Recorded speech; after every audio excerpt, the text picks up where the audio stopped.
Hey guys, Lord Naren White here, the Holy Ghost, the one true God. Back with you with the next video in my series reading Dracula by Bram Stoker. Without further ado, returning to Dracula as read by Lord Naren White. The professor answered sweetly. I only used that name because I was in doubt.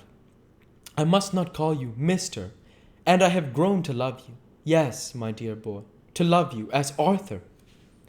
Arthur held out his hand and took the old man's warmly. Call me what you will, he said. I hope I may always have the title of a friend. And let me say that I am at a loss for words to thank you for your goodness to my poor dear. He paused a moment and went on.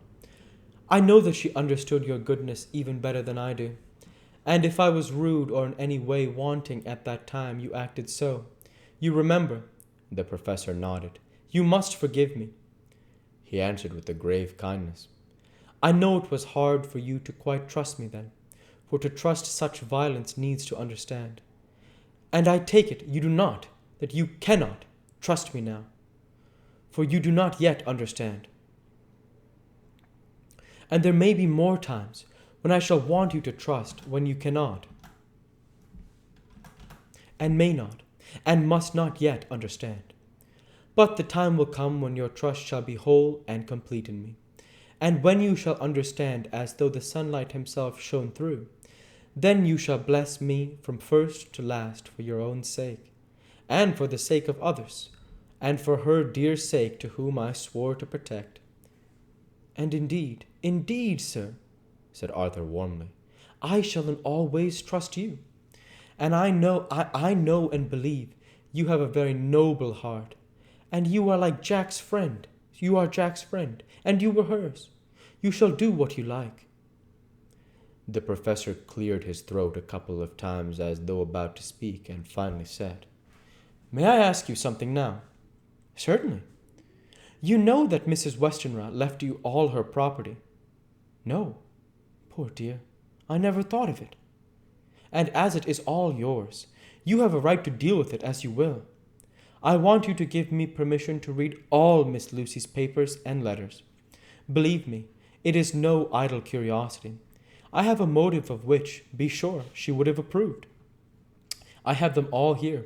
I took them before we knew but all was yours, so that no strange hand might touch them. No strange eye looked through words into her soul. I shall keep them, if I may. Even you may not see them yet, but I shall keep them safe. No word shall be lost, and in the good time I shall give them back to you. It is a hard thing that I ask, but you will do it, will you not? For Lucy's sake. Arthur spoke out heartily, like his old self.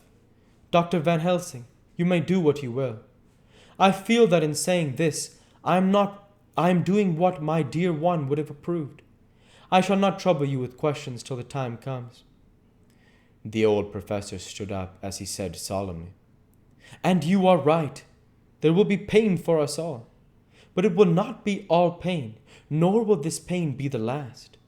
We and you too, most of all, dear boy, will have to pass through the bitter water before we reach the sweet. But we must be brave of heart and unselfish, and do our duty, and all will be well. I slept on a sofa in Arthur's room that night. Van Helsing did not go to bed at all.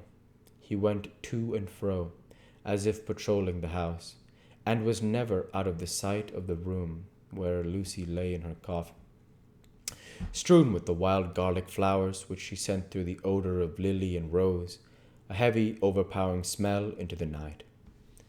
Mina Harker's Journal, 22 September. In the train to Exeter, Jonathan sleeping. It seems only yesterday that the last entry was made, and yet how much between them, in Whitby and all the world before me. Jonathan away and no news of him, and now married to Jonathan. Jonathan a solicitor, a partner, rich, master of his business. Mr. Hawkins dead and buried, and Jonathan with another attack that may harm him. Some day he may ask about it. Down it all goes. I am rusty in my short hand. See what unexpected prosperity does for us. So it may be as well to freshen it up again with an exercise, anyhow. The service was very simple and very solemn. There were only ourselves and the servants there, one or two old friends of his from Exeter, his London agent, and a gentleman representing Sir John Paxton, the president of the Incorporated Law Society. Jonathan and I stood hand in hand, and we felt that our best and dearest friend was gone from us. We came back to town quietly, taking a bus to Hyde Park Corner. Jonathan thought it would interest me to go into the Row for a while, so we sat down. But there were very few people there, and it was sad looking and desolate to see so many empty chairs. It made us think of the empty chair at home, so we got up and walked down Piccadilly. Jonathan was holding me by the arm, the way he used to in the old days before I went to school.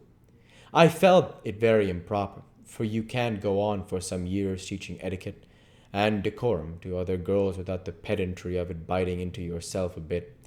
But it was Jonathan, and he was my husband, and we didn't know anybody who saw us, and we didn't care if they did, so on we walked. I was looking at a very beautiful girl in a big cartwheel hat, sitting in a Victoria outside Guilino's, when I felt Jonathan clutch my arm so tight that he hurt me, and he said under his breath, "My God!" I am always anxious about Jonathan, for I fear that some nervous fit may upset him again. So I turned to him quickly and asked him what it was that disturbed him. He was very pale, and his eyes seemed bulging out as half in terror and half in amazement. He gazed at a tall, thin man with a beaky nose and black mustache and pointed beard, who was also observing the pretty girl. He was looking at her so hard that he did not see either of us, and so I had a good view of him. His face was not a good face. It was hard and cruel and sensual, and big white teeth that looked all the whiter because his lips were so red, were pointed like an animal's. Jonathan kept staring at him, till I was afraid he would notice. I feared he might take it ill. He looked so fierce and nasty. I asked Jonathan why he was disturbed, and he answered, evidently thinking that I knew as much about it as he did. "Do you see who it is?" "No, dear," I said. "I don't know him. Who is it?" His answer seemed to shock and thrill me, for it was said as if he did not know that it was me, Mina, to whom he was speaking. "It is the man himself." The poor dear was evidently terrified at something, very greatly terrified. I do believe that if he had not me to lean on and to support him, he would have sunk down. He kept staring. A man came out of the shop with a small parcel and gave it to the lady, who then drove off. The dark man kept his eyes fixed on her, and when the carriage moved up Piccadilly, he followed in the same direction, and hailed a hansom. And Jonathan kept looking after him, and said, as if to himself, "I believe it is the Count, but he has grown young. My God, if this be so, oh my God, if only I knew, if only I knew!" He was distressing himself so much that I feared to keep his mind on the subject by asking him questions, so I remained silent. I drew away quietly, and he, holding my arm, came easily.